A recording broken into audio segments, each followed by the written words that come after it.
บุญ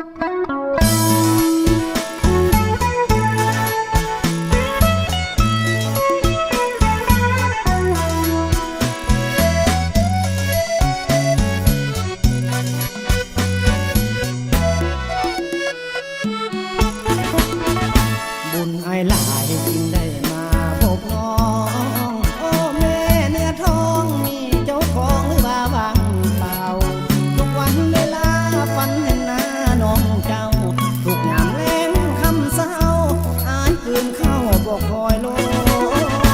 วาสนาศรัทธาอายมันลอยได้แต่นั่งคอยหัวใจลอยจนว่าลงหากน้องเมตตาหรือว่าจะมั่นคงอย่าได้คิดคดโค้งเหมือนน้ำเงินไหลลับลาหากแม้นวันใดก็ได้เห็นหน้าน้องหัวใจทั้งสี่ห้องสูดหมุนมองเงินคนบ้าหัวอกของโยนคนได้เล่าจะเมตตามีแต่สาวบ้านนา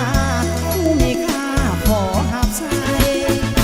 ากบุญทรงอายคงได้สมหวัง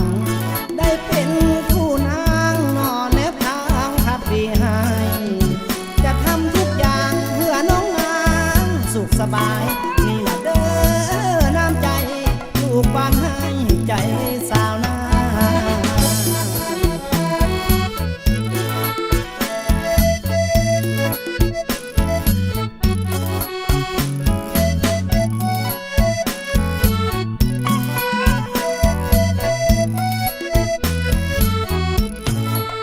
หากแม้นวันใด